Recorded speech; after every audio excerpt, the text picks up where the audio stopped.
Dark Discoveries is a podcast that dives deep into the darkest corners of history, mystery, and the downright bizarre. We discuss real events that may include graphic detail, adult themes, strong language, not suitable for all ages. Listener discretion is strongly advised. We're here to inform, entertain, and maybe make you laugh nervously in public, but never to glorify criminals or make light of victims. Our research is thorough, but hey, we're not perfect. We don't claim to be historians, so if we get something slightly off, blame Dustin. All opinions are our own, and sometimes even those are questionable.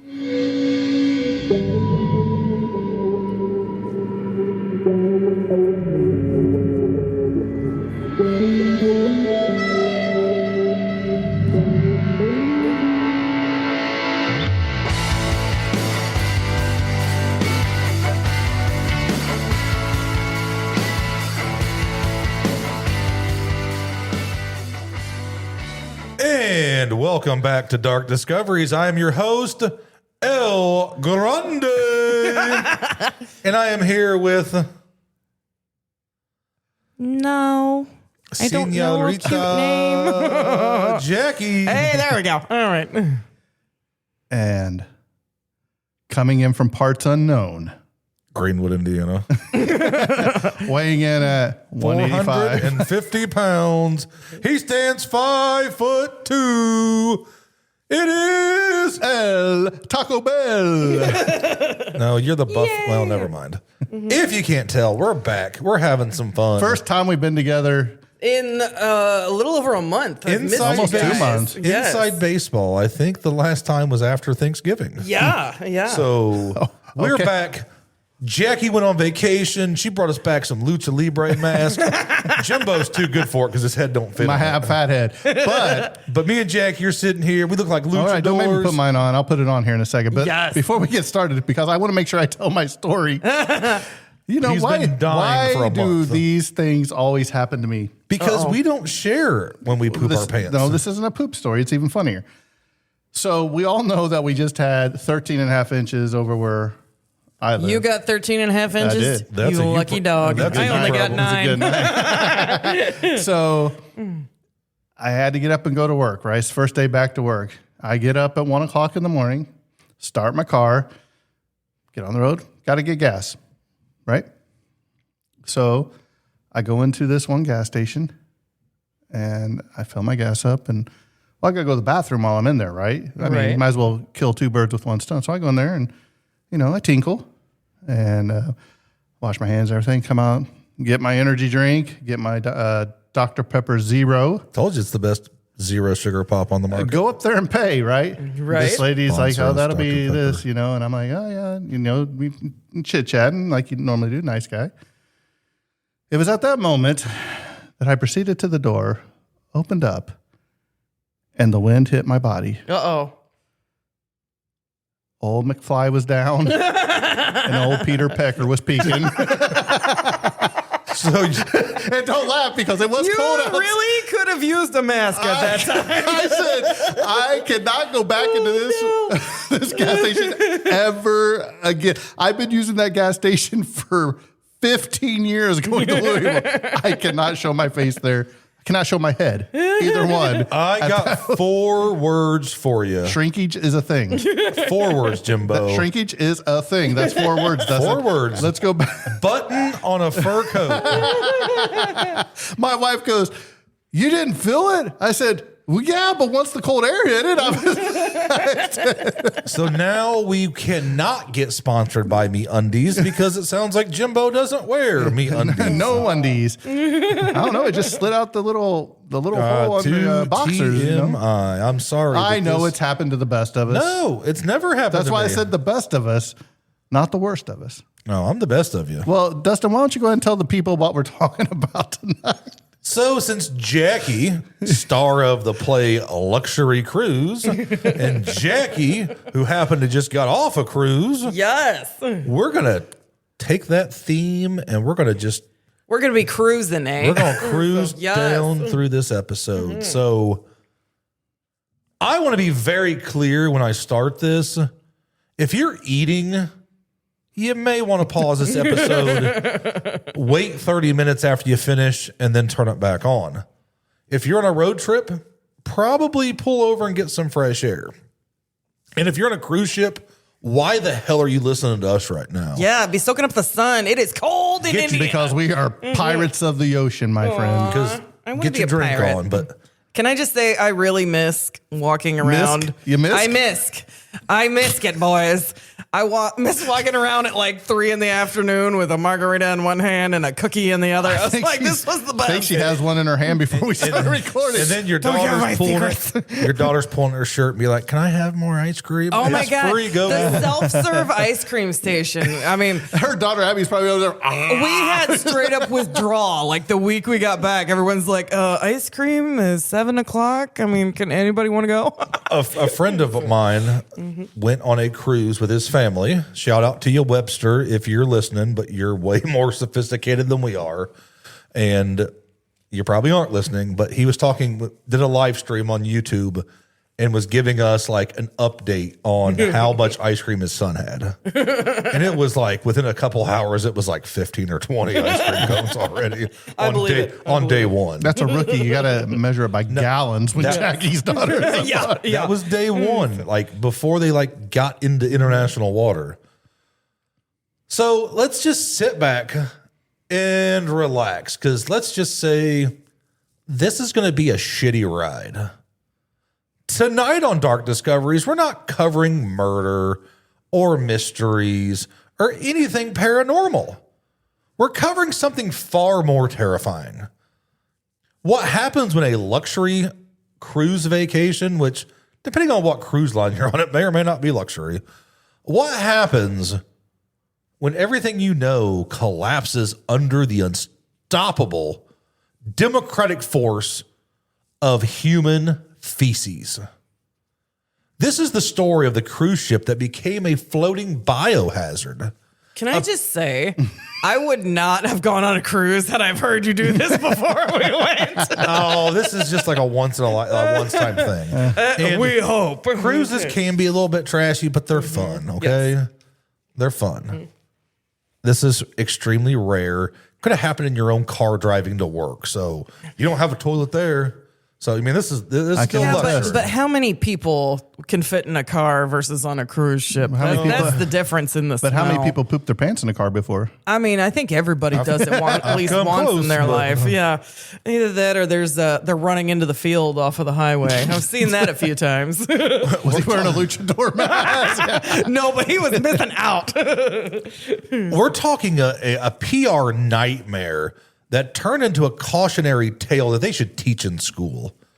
Welcome aboard the Carnival Triumph, a ship so cursed it single-handedly proves society is always just on the brink of anarchy. And we're talking about the Poop Cruise. Today's episode is brought to you by Carnival Cruise Lines, where the drinks are strong, the memories are unforgettable, and the toilets are never 100% guaranteed. Carnival, come for the buffet. Stay because the engines are on fire. Because what happens at sea, unfortunately, stays with you forever.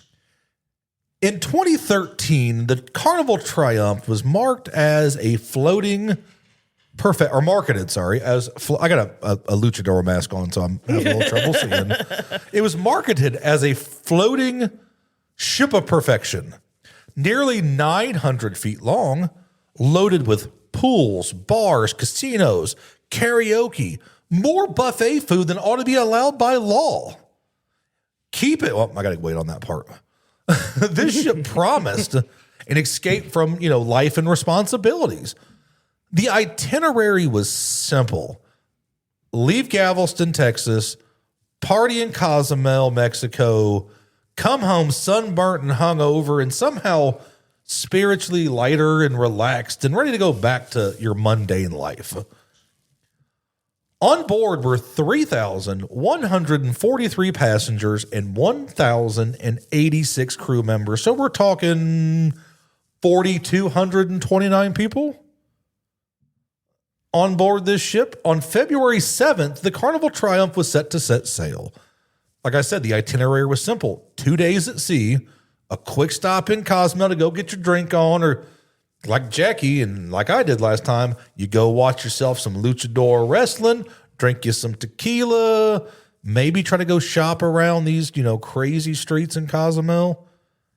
Then one day at sea, and then you'd wake up the next morning in Galveston to disembark on February 11th. Cruise fare for this, ran between like $500 and $1,200. So I'm going to say with inflation, you could probably drop another $250, $300 on each side. So not the most expensive thing in the world, but it's a pretty good value. This was something that they have done time and time and time again. The path, the course, it's all, like clockwork. This was like Titanic level confidence. It was tried and true. It just had a little bit more shrimp cocktail on board. And just a side note, I guess I didn't add it in here. If you compare the Titanic, the Carnival Triumph was bigger. We think of how great the Titanic was. So if it's bigger than the Titanic, it's a pretty big ship, right? Mm-hmm. The ship would arrive in Cozumel as planned. Nothing seemed out of the ordinary. That was on February 10th. A fire, that was until February 10th, sorry. A fire erupted in the engine room. The fire is put out, but the ship loses all electrical power. Row, row, row your boat. So this is the moment everything slowly starts to unravel. As the engine shut down, the air conditioning dies, the elevators freeze, refrigeration fails. And then the final boss, the music plays and the final boss enters the room. Well, you may have entered the bathroom and you may have done your business, but it didn't go nowhere. Because they use suction with electricity to flush the toilets. And when the power goes out, the toilets don't flush. Can I just say, those are the loudest freaking toilets you'll ever hear in your life. They could suck a billiard ball down that sucker. And I'm sure with how many kids were in your room? I had 2. But Somebody was constantly going to the bathroom because little kids have no bladder. That and everything, they got to see every bathroom. So it didn't matter where we were on the ship. It's like, I want to check out this one. I was like, oh my God. So many toilet breaks. So like we said, cruise ship toilets rely on electric vacuum systems. And without power, they transform instantly from luxury fixtures to a porcelain, well, they're plastic, but you get the idea, a porcelain liability. At this exact moment, the Carnival Triumph stops being a cruise ship and becomes a floating cesspool.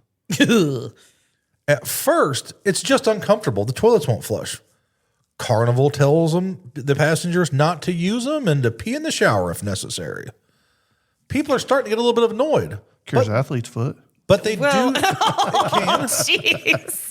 What do you do if you got a number 2? Come on. Well, Waffle stomp that thing. You try to waffle stomp it. Oh, God. And Sorry, then you try to pee it down the drain. Yep. People are getting annoyed, but they're trying to stay optimistic. You're on vacation. This will soon pass. Whatever issue we've had. Oh, for sure. It'll pass. It'll pass. Hey, wait a minute. Dustin, I got to ask you a question real quick. Okay. And I know every guy listening's done it. So if you go into a bathroom and there's a log in the toilet, do you try to saw that thing in half with your pee? No, I go to the next one, and if not, He's lying. I find I find the nearest Buc-ee's that I can find a clean bathroom. I love me a Buc-ee's bathroom. Yes. It's just weird when it's clean. If you've but ever it's tried to warm. pee a poop log in half, please email us at darkdiscoveriespod@gmail.com. I'm going to forward those responses to tragedy We share the same email, remember? I'm going to forward it to you. This optimism. I don't know what to do. This optimism didn't last very long, though. Or if you're a ladies and tried to pee a poop log in half. No. So let's just say that at Jackie, this, you ever used a urinal?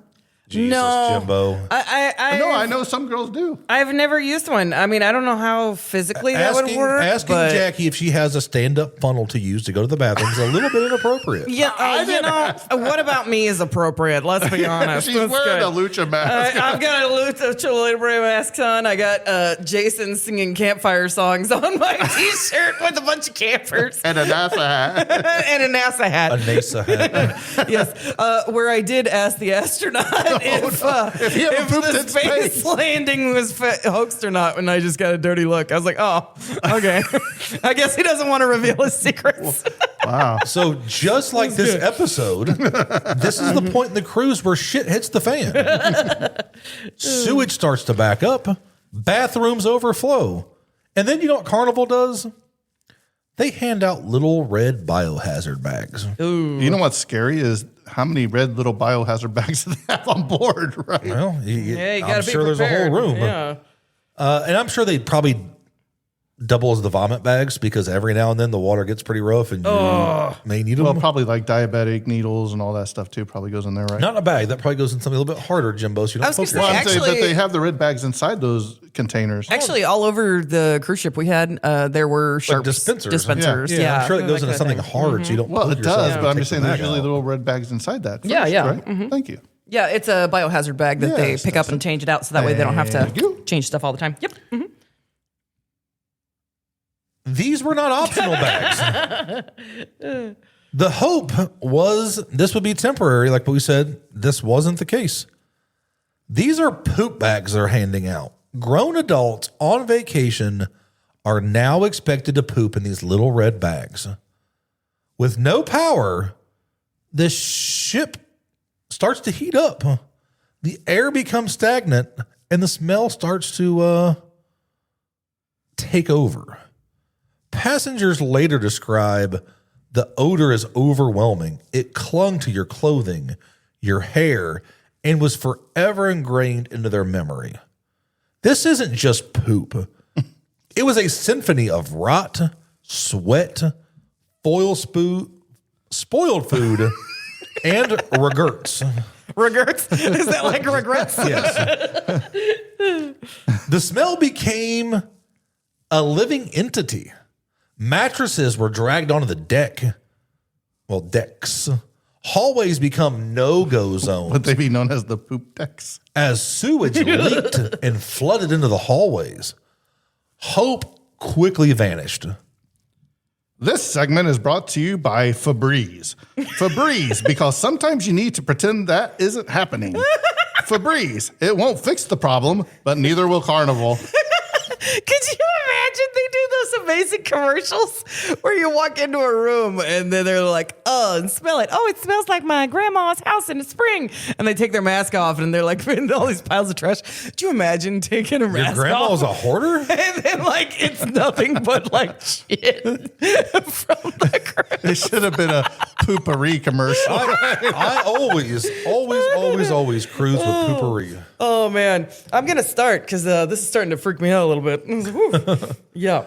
With power gone, hot food disappears. The refrigeration fails without the power. Meals devolve into cold sandwiches and snack cakes. People line up quietly, sweaty, holding plates and biohazard bags, staring into the middle of the ocean, out in the distance like veterans of war. At this point, food is no longer enjoyment, it's survival. The heat rises, the bags pile up, the smell reaches diabolical levels. This is no longer a cruise. It's a crime scene. People are gagging, people are crying, and probably the majority are really reconsidering every decision that led them. Except that one weirdo with the poop fetish. Right? He's like, whoa, best cruise ever. Hey man, can we go on a glass bottom boat ride and just take a dump on this clear end table for me? The ship isn't sinking, it's drifting, powerless and humiliated. It takes days before they're reached. Everything is being rationed and hope is like I said, it's out the window. We keep mentioning hope. It's gone. Finally, the tugboats arrive like heroes, but it's far too late. Well, and let's face it, those tugboats, I mean, you may fit 20 people on at a time. Well, you got to tug that ship back. It ain't so much taking people. You're going to have to hook up to that ship and pull it back. You got to pull all them stinky ass people with you. The destination now becomes Mobile, Alabama. For 5 days, passengers lived in a floating hell. Miraculously, nobody dies or sustains serious injuries. But the conditions, passengers did suffer from nausea and vomiting from the smell. The conditions that were increased by eating spoiled food.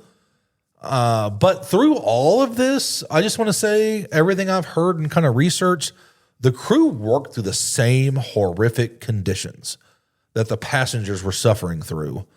And I think for a lot of those people looking back now, I don't think that hard work goes unnoticed, because one thing about it, when you go on a cruise, there's so many guys and gals that are working their butts off all day. Mm-hmm. The same people, cleaning up the buffet in the morning are the same ones that are serving you for dinner.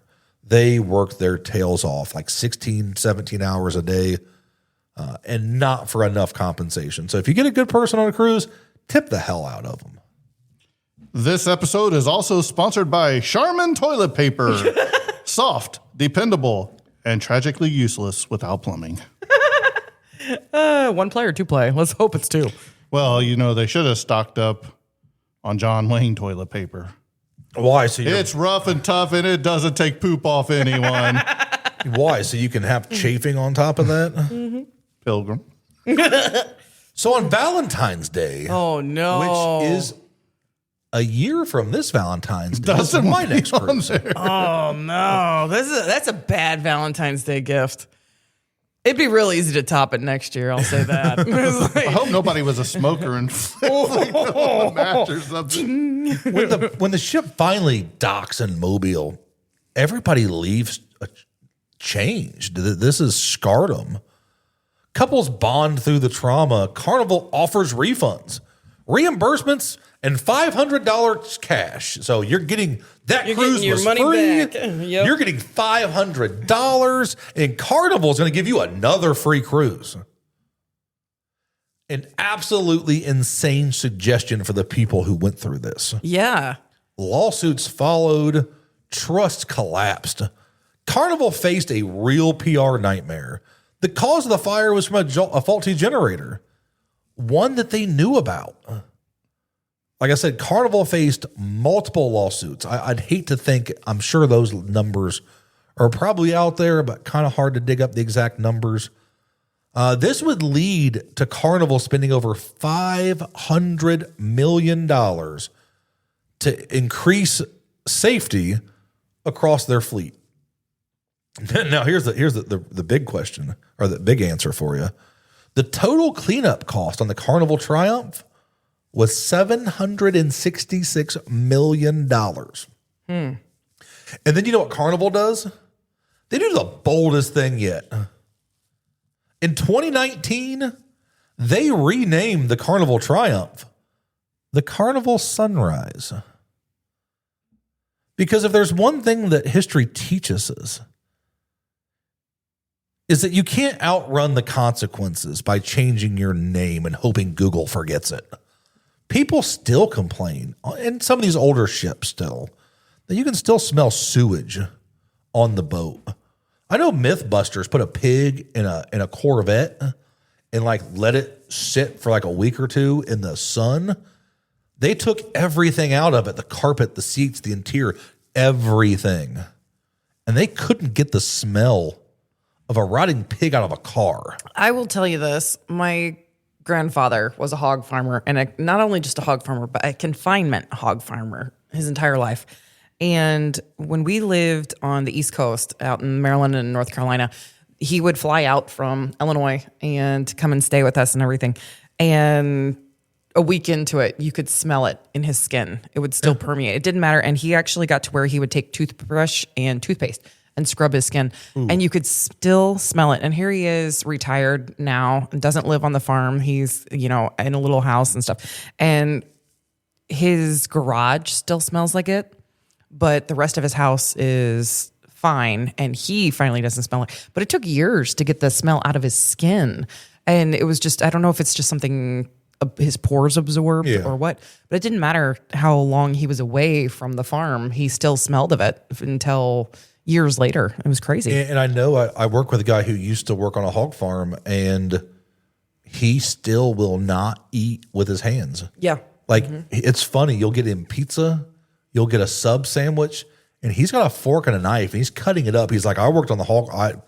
You don't get away from that smell. Yeah. And when you're eating and you think about it, you're like, I'm doing this, and no matter how much I wash my hands, it still smells. Yeah. I'm at least going to use something clean. So, like I said, let's go ahead and change the name of the ship, because when we change the name of the ship, nothing matters. So the Titanic they thought was unsinkable. The Carnival Triumph thought it was unstoppable. But were they both wrong? One hit an iceberg, the others hit the limit of plumbing. History doesn't repeat itself, but it sometimes rhymes. But sometimes it smells terribly. At this point in the episode, I just want to acknowledge that some of you obviously turned this off. Some of you are laughing, hopefully. That's what we're here for. And at least one of you is questioning why you trusted me to tell this story. And if you're listening in a car, I know you made a face. I know you rolled down your window. And if you're listening while you're eating, like I said, that's still on you. Ding. I warned you. This is your captain speaking. Carnival Cruise Line would like to sincerely apologize for the recent inconvenience experienced by guests aboard the Carnival Triumph. While we regret the unexpected interruption to onboard services, we are proud to report that our guests were never in danger, unless you count emotional damage, broken spirits, and lifelong bathroom trust issues. We remain committed to delivering fun, relaxation, and unforgettable memories, some of which may be unforgettable for entirely different reasons. Thank you for choosing Carnival. Please stop calling us. Ding. If I were doing this episode live, this is the part where I'd ask the audience, who here has ever been on a cruise? Not me. And then immediately follow with, cool, you ever going to go again? I will, but not on that one. Yeah, you got to watch. I think the Sunshine is still out of Galveston, I believe. Ships get moved around different places, different itineraries. Some ports they go to or where they go out of, like Tampa. You have in New Orleans, you have restrictions on how big the ships can be. So they kind of move around. So, you get different ships. Man, they in really different missed the areas. naming thing where they could have named it the Carnival Febreze. They do have the Carnival Forense, so I guess it's close enough. They didn't want to get them confused. Carnival with Italian style. Yes. Carneve. Carnevale. Because, like I said, somewhere out here, there's still crew members who wake up in cold sweats, smelling phantom sewage. Could you imagine having to be the freaking room service Why on that didn't they people? just throw it overboard? Well, because Are you going to hunker your ass over the balcony? No. and shit? I'm just No, saying here's the other thing, too. the biohazard bag. Because it's you must- biohazard you're putting in the ocean. What do you think's in the ocean anyway? We can't put the bags in, but if they were to do like a chamber pot situation, even then, a lot of times the cabins are inset more than the actual Not every. And granted, most people weren't in their cabins anymore because it was sewage. Why did everybody just Yeah. go poop in the pool? Because the pool's not Because that big. people are pooping in the pool anyway. Yeah. Because when you peeing poop in the pool, now your only place that was clean has shit all over it. Oh God. And then you can't get away from Guys, it. I have such a weak stomach. I could not have been on that cruise. I would have been Jackie jumping overboard. I would have been like, just pick me up with Wilson and I'll be on the ball. And just like, leave me alone. It's just, oh it's my just God. it's one of those tragic things that happens. I mean, it's Yeah. we got these crew members that are probably traumatized, and somewhere there's people out there who hear the word buffet, and all they feel is fear because the trauma lives on. So I'm sure some of these people is like Golden Corral, not me. So in conclusion, if this story teaches us that luxury is fragile, civilization is thin. No matter how fancy the buffet, everything will collapse when the toilets stop working. We build our lives on plumbing and vibes, and once the plumbing betrays us, those vibes are gone forever. And remember, when the power goes out, everything goes to shit. That it do. That it do. So, Jimbo, you have some type of a story to kind I of do. I'm going to stay take on this nautical theme? I am going to stay on the high seas, my friend. We are going to be talking about the floating brothels. Oh, Vice, power, and exploitation at sea. Isn't that what a singles cruise is? I don't know. I've Or never been on a virgin cruise. voyage? So there are crimes that leave bodies behind. Then there are crimes that leave systems behind. Systems designed so carefully, so quietly that no single person can be blamed when lives are destroyed inside them. The floating brothel was one such system, an institution built not on chaos, but on planning. It existed because those in power wanted access without accountability, control without responsibility, and silence without resistance. Anchored just beyond the shoreline, these ships occupied a legal and moral void. They were close enough to serve cities, ports, and military installations, yet distant enough to escape scrutiny. What happened aboard them was known, tolerated, and quietly financed, but rarely documented honestly. The women inside were visible to those who used them and invisible to everyone else. To understand why floating brothels existed, it is necessary to strip away romanticized notions of maritime life and confront the realities of port cities and colonial settlements. These were environments dominated by men, sailors, soldiers, dock workers, convicts, all living under rigid discipline and extreme deprivation. Authorities feared what happened when those populations went unmanaged. Violence, unrest, desertion, and rebellion were not theoretical concerns. They were recurring crises. Prostitution was not debated as a moral issue in these settings. It was treated as an inevitability. Hey, Jimbo, since you interrupted me every time I turned around, Did you hear something, Jackie? Did you know that prostitution is one of the oldest professions in the world? I think it is the oldest. Probably is. Well, I just was going to say, just in case somebody's like, well, no, a preacher was first. But I'm pretty sure prostitution is the oldest profession. I think it's definitely the oldest one. Yeah.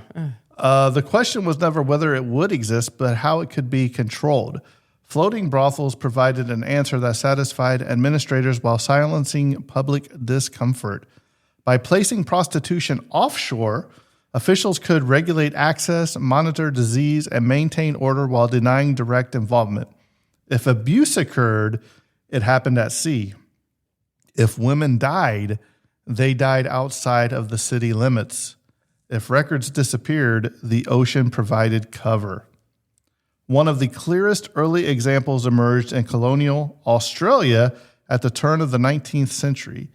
The penal colonies were overwhelmingly male, creating conditions of constant tension and unchecked brutality. Sexual violence was widespread, directed at women and men alike. Colonial authorities feared that the settlement would collapse under their own violence. Their response was not reform or protection, it was containment. Decommissioned ships already rotting and unfit for long voyages were anchored permanently in harbors such as Sydney Cove. These hulks were repurposed as controlled environments for prostitution. Women were placed aboard under various pretexts. Many were convicts transported for minor criminal or crimes such as theft or forgery. Others were coerced through debt, deception, or force.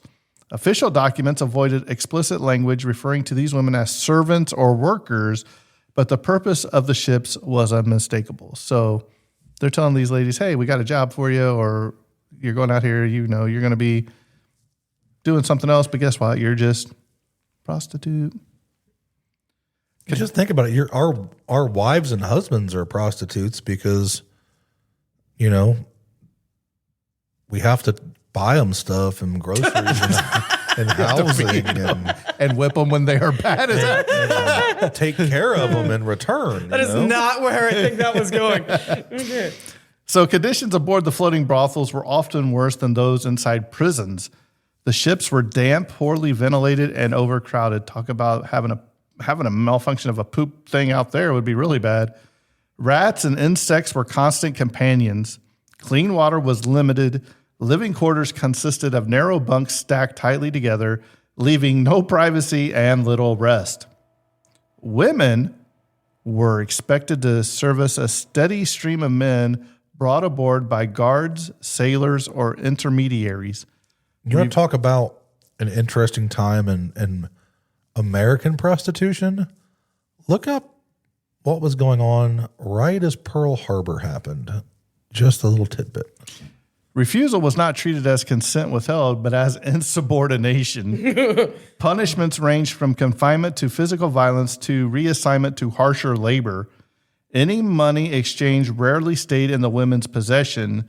Fees were siphoned upward to ship operators and officials, leaving women trapped in cycles of dependency that made escape nearly impossible.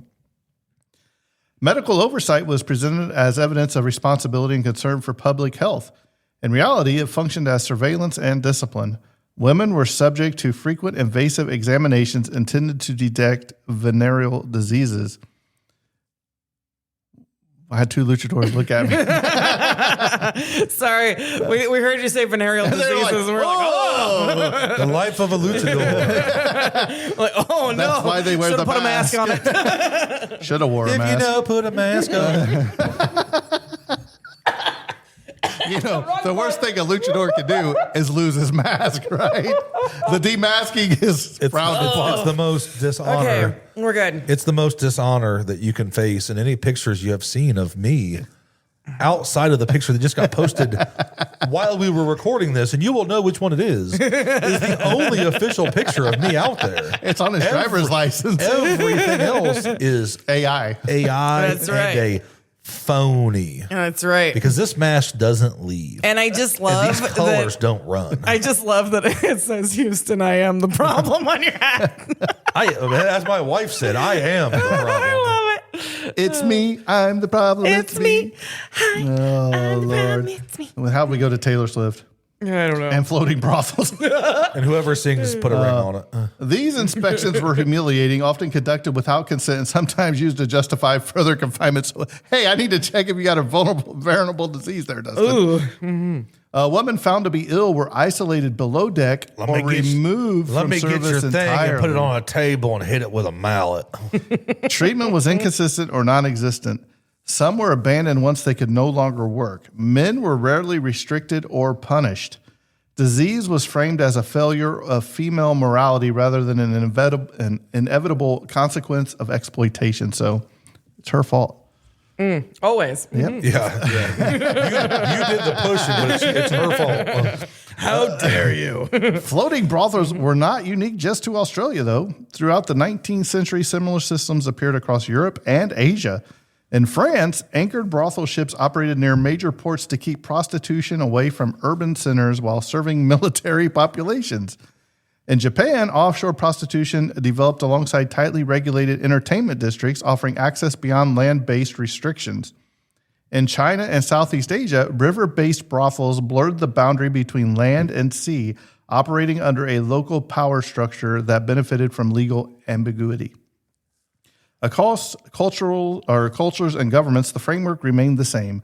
Women were confined, demand was normalized, violence was tolerated, and accountability was absent. And what happens in international water Stays in international follows water. you home and gets spread to anybody else you have relations with. So floating brothels were magnets for crimes.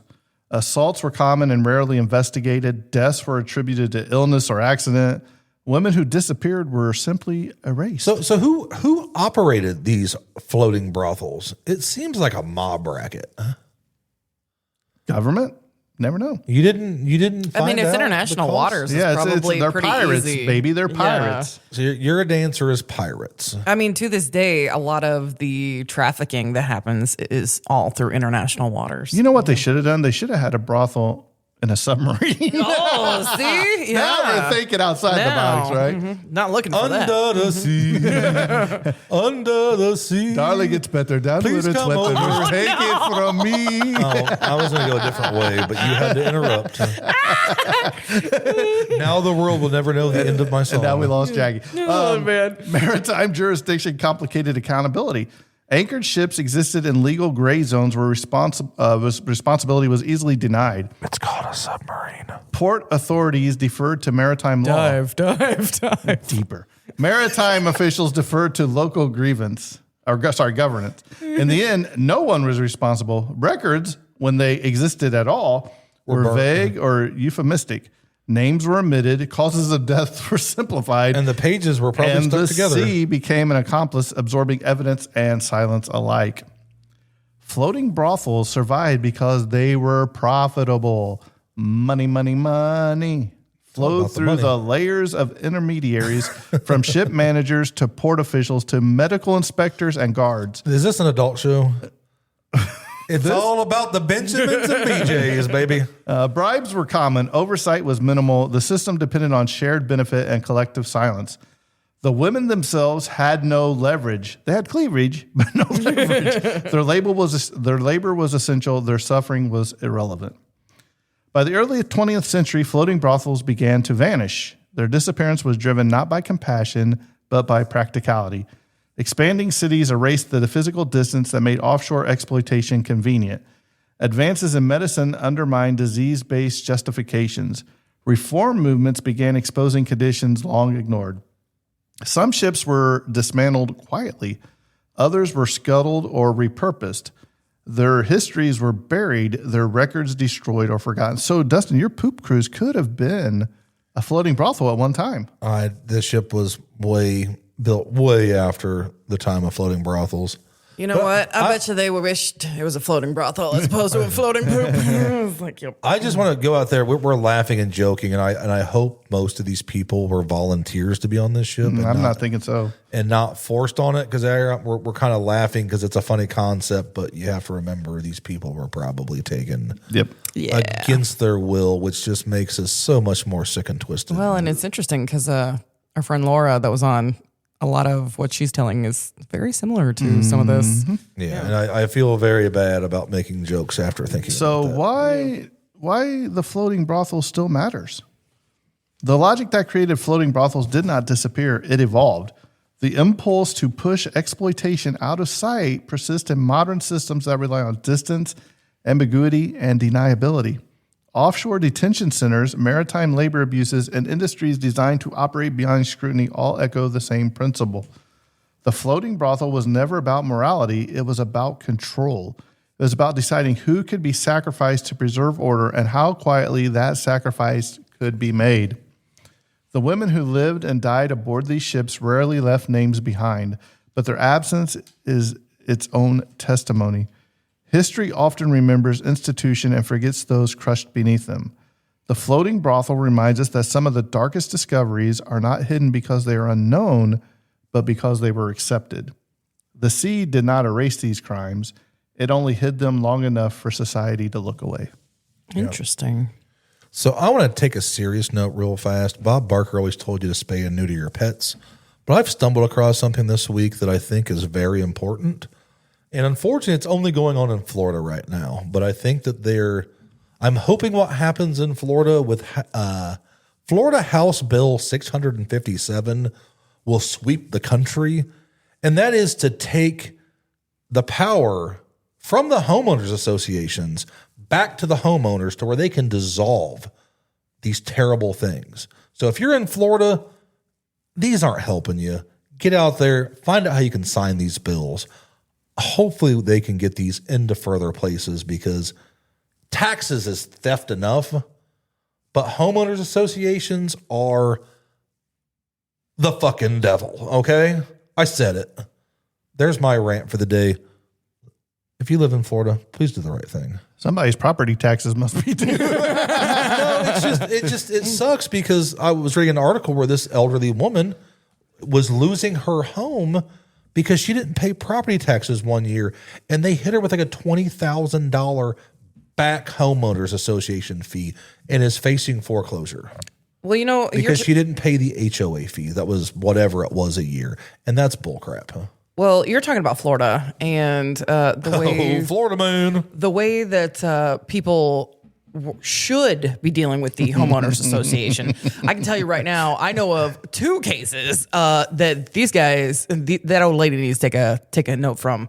So July of 2018, Florida man Robbie Stratton, who's 32, was filmed carrying a 4 to 5 foot alligator with its mouth taped shut into a Jacksonville convenience store, chasing customers and placing it into the beer cooler. You know what's funny that you say Jacksonville? My aunt lived outside of Jacksonville, and at the mall that was in Jacksonville, or one of the malls, so I'm sure there's more than one, they were filming a movie. Uh-huh. And they had alligators where they had about 5-6 foot alligators running down like the aisles in the mall because they were filming a movie. So That's of course, slightly terrifying. Of course, you're going to have people with alligators. Yeah. In Florida. Well, the incident described by the man as a drunken stunt led to investigations by the FWC for illegal possession and exhibition of wildlife. The video shows the exact moment the man enters the store with the alligator. He ran through the store with the alligator, even putting it inside the beer cooler. The incident occurred into a convenience store in Jacksonville, Florida, July of 2018. The alligator is alive. Its mouth is taped shut. The Florida Fish and Wildlife Conservation, which is the FWC, investigated, and the man involved was allegedly jailed on a $30,000 bail for the illegal stunt. The man claimed that it was a joke and he was heavily intoxicated and had no memory of the event itself. But in a separate event in 2016, a Florida man threw a live alligator through a Wendy's drive-thru. And I have that story as well. What the heck is with the? I mean, like, I thought people Florida, throwing come their on. drink back in the window. That's called cherry bombing. I used Was- to get that when I was in high school. I was like, you sons of accurate Yeah. enough, but you're in your car throwing an alligator through the window. I said Biggie sizes. Right? So, Supersize this. yeah, October of 2015, Joshua James, a 23-year-old man from Jupiter, Florida, threw a 3.5 foot live alligator through the drive-through Wendy's in the Royal Palm Beach, which, wow, I don't know I how thought to this say was that. Burger King. I thought I could have it my way. Your way, my way, right Yeah. way now. So, captured in February of 2016, James claimed it was a stupid prank and was charged with assault with a deadly weapon and later received probation and no contact orders with animals and fines. So it was around 1:20 in the morning. James ordered his food, received a drink, and then tossed the alligator from his truck into the kitchen Was it a restaurant. Taco Bell? No, this was Wendy's. So Joshua James is sometimes reported as 23, sometimes reported as 24. He told authorities that he found the alligator on side of the road. No one was injured, but the alligator was captured by the Florida Fish and Wildlife Conservation Commission and was released into a nearby canal. He's lucky because it didn't have his mouth Oh, taped God. right. That's just coulda it. ate Like, him in the truck. other guy at least taped the mouth Right. shut. And I You was think, like, you yeah. think they at least fed the alligator to keep it happy? God, I hope so. So he was initially charged with aggravated assault with a deadly weapon, unlawful possession, and transportation of animal. His mother described it as a stupid prank meant for his friend that was working there. What a friend, It's just Hey, like, good Dustin. Lord. I got something for you. It's not reported in this, but when I did actually look this case up, the poor gal working the window was so scared she actually jumped out of the window and would took off too. running down the road. She probably had a poop cruise herself. Oh my She gosh! pooped a cruise, Right? right? It was So- ranch. She was hot to try.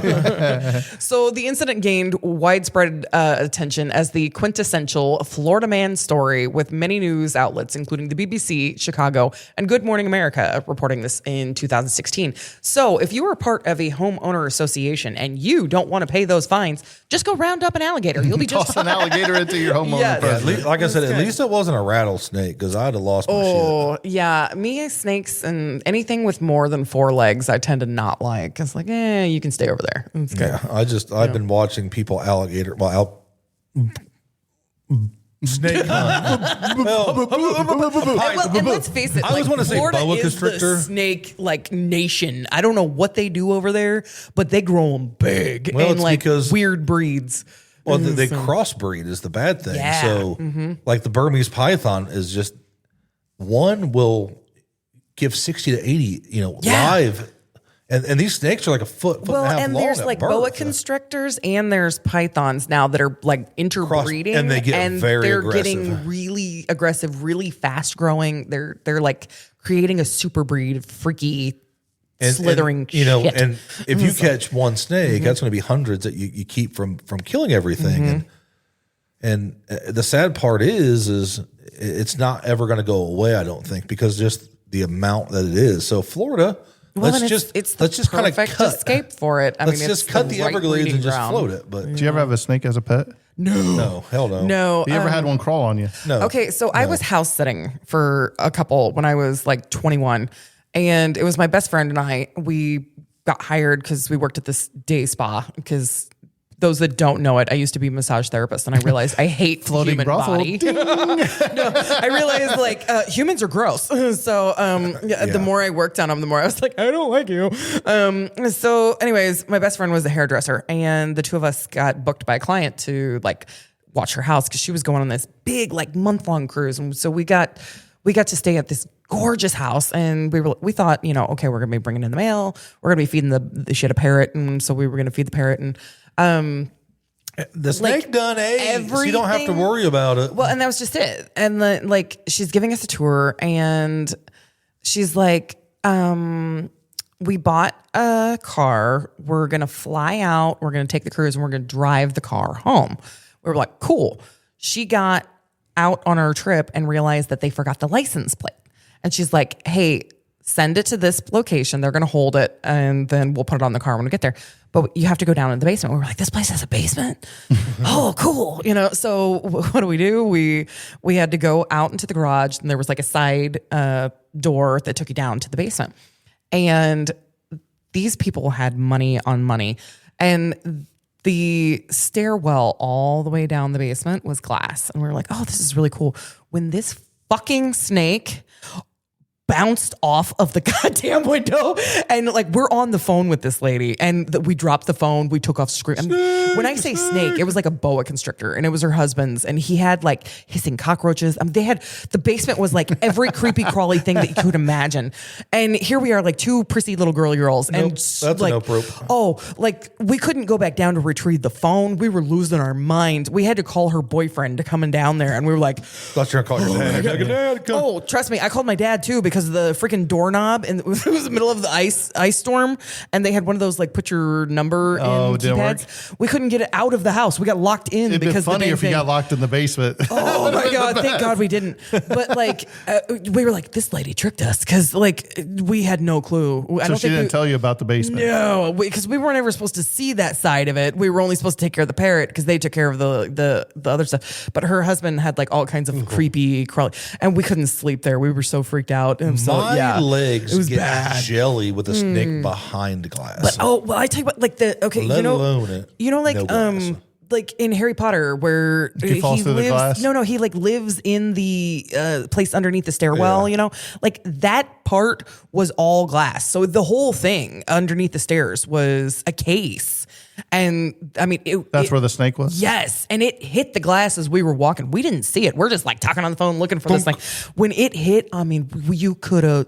Oh my god! I think we probably tried to kill each other getting up the stairs. I mean, it was the freakiest Who thing who in the stepped on world. who to get out of the basement first? I don't remember how we got out of the basement. I think we both were like running up the door, but I mean, we dropped the phone. I think we need to call was this friend and get terrible. her account because Jackie probably hit her in the kneecap. Oh, no, I would have shoved her ass down and ran if I could have. I mean, like, we were so startled by this thing.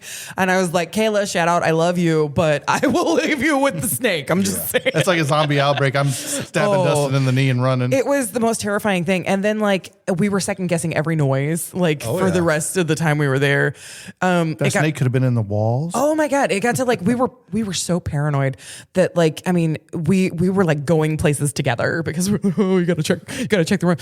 We were fine, but you couldn't have convinced us that. And I gotta go to the bathroom. Can you it stand was outside so the door? bad. That was just it. I was like, okay, check on No, me I have to go every with 5 you. minutes. Make sure I'm not being eaten alive. We're good. So, no, I'm not a snake fan, just in case you were wondering. Or hissing cockroaches. was I did Indiana not like Jones. that. Well, what other cool stuff did he have down there? I don't know. That's as much as I can That's as far remember. as you guys got. We made her boyfriend Ryan go down and get the license plate to mail it because we couldn't. He was probably go down there like, this is cool. Oh, I'm sure he freaking loved it, but we weren't going down there. I was like, You're like, no. Within the So- first 4 feet, I seen a snake. That's all I need to see. Oh my God! Like. If I'd have had the forewarning, I wouldn't have liked it, but I'd been okay. But the fact that we didn't know after that, I was just like, no, 'Cause what you're- else you're- is hiding you're in gonna- this Did they place? not have like any running water or anything, that you could hear? Not for the basement. No, Really? like the Not for like the basement was- snake or anything? You know how they have like waterfalls or whatever? I don't know if they did or not. I'll be real honest. Like I didn't see it. So, like I know that they had fed it. They had like rabbits and mice and stuff and everything, and like it was good for the whole trip. They were like, "Oh, we know he's been fed," and we're like, "Yeah." Because And why'd he jump at you then? Well, I think it's because we startled it and it startled us. yeah. So, but I mean, at that point, we'd been there for over a week. At that point, so Yeah, It was- I'm good on snakes. That's not Yeah. what I want to play with. Like yeah. It was the last time I think I house sat for anybody besides my parents. my like, aunt people are had creepy. or a cousin had a red tail bow, and I wouldn't go in the room. And unfortunately, Now we know it what to was- get Dustin for Christmas. Yeah, you give me a snake, and it's gonna be in your living room. Have you ever by the ate time. snake? No, It's pretty good. I haven't had snakes. There's a place in Chicago called Hot Doug's that used to sell rattlesnake hot dogs. Yeah. And I thought maybe that would hot be dogs. Doug. Hot Dogs that sold hot dogs. Yep. Okay, all And right. I one just of want to them- make sure I heard that right. One of the exotic meats was a rattlesnake, and I'm like, I just don't. If it tastes like chicken, why not just? I'll eat gator. Gator tail's Yeah. not bad. So But why not eat a snake? I I don't think it would be gamey. It's I'll probably be just honest. because you don't probably because like you're it. thinking about it. And if it just like if somebody brought you out a hamburger and said eat this and you ate it, man, that's What's a the good big- hamburger. But it's a what's- kangaroo hamburger and you didn't know. What's the big market down in Indy? There is a Like a food market? There is a restaurant in Louisville, Kentucky called it's called Game, and they sell all that weird stuff like kangaroo burgers, and Bison, all and- that yeah. stuff. We need to take a road trip. I don't mind some different game, but I know the one of the big markets in Indy. I want to say it's like Union Station, wherever they have like one of those big like the indoor markets. outdoor farmer market kind of Farmer deal. market? Yeah. Inside. It's one of the big ones. Well, the Union Station is no longer Union Station. Well, No, it's a yeah. hotel, but I know the big indoor market sold python fillet for like $20 a pound. You know what's so I seen it crazy? online and I'm like, I am good. Like even skinned and dead. I don't want nothing to do with it. Oh, so my parents. Snake, the other white meat. My parents, And all our listeners in Texas are laughing at you because they have like rattlesnake hunts and rattlesnake bites and all that stuff. Rattlesnake bites at Texas Roadhouse, Jimbo, are just I knew he's you going to know, those are good. okay. Yeah. No, the signs when you go to Texas are like, hey, don't go in the bushes.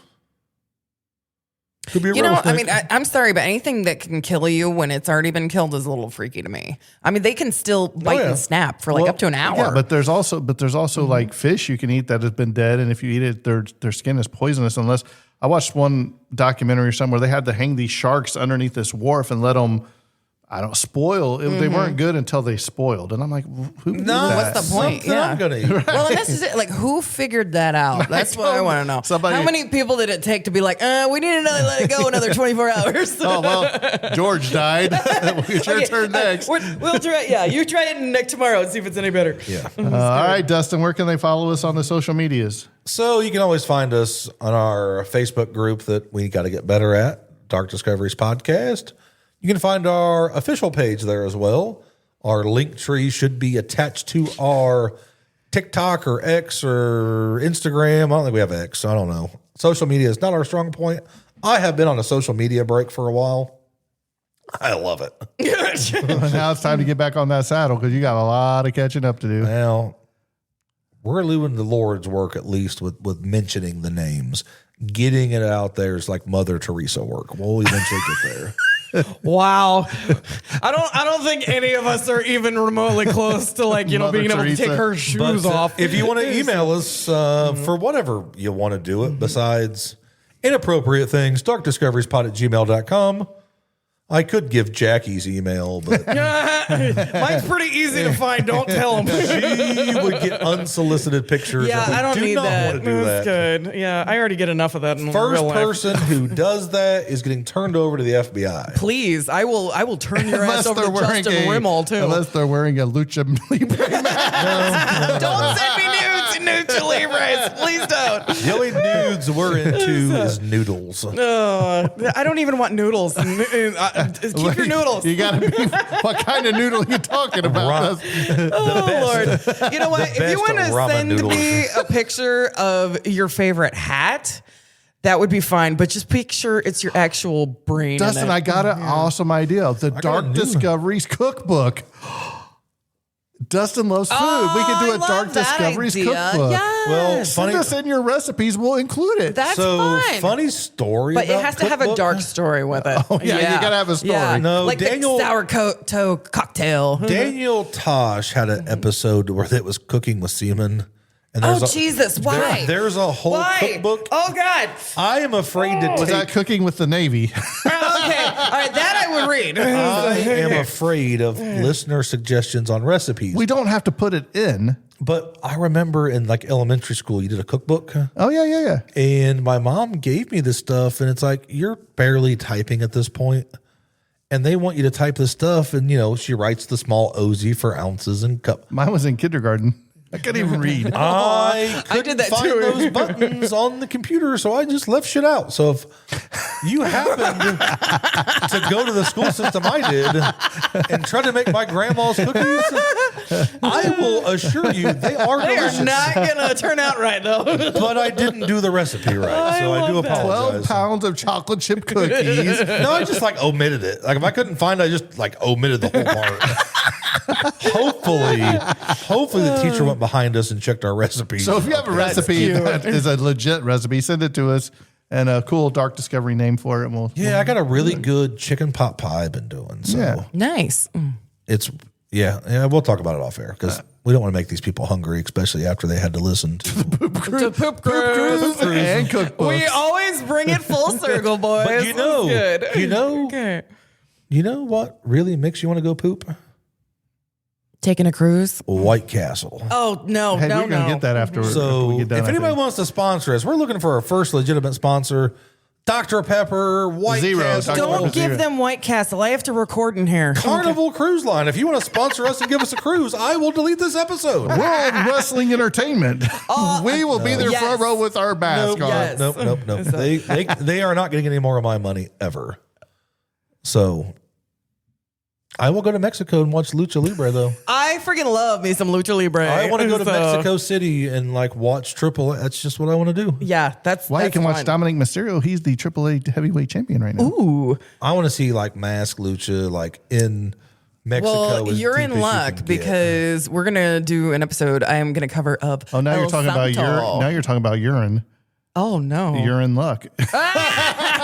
No, don't say that about my El Santo. He is my favorite lucha libre, and his story is actually pretty cool. So Well, we'll cover that soon. Let's bring this episode to a real life thing. Jackie, do you have this week's missing cut. child? I do. We are looking for Mercedes Akira Guest, missing child case number M978719963. She's been missing since November 23rd of 2025 out of Garland, Texas. Her current age is 17 years old, and Mercedes may be staying in the local area or she may be traveling through other cities in Texas. If you have seen Mercedes, please contact the Garland Police Department at 972-485 4840, or you can call the you can call this police department. Midland? That's the one. All right, 972-775-3333. Any information regarding her can also be turned into the 1-800 The Lost. We will have Mercedes information up on our Facebook pages, and let's see if we can get her brought home. Yep. Well, we thank you guys for joining us once again for another fun-filled episode. This has been Dark Discoveries, where the deeper you dive, The darker it gets.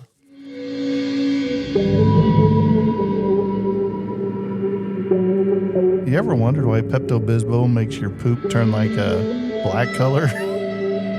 no, but I am now.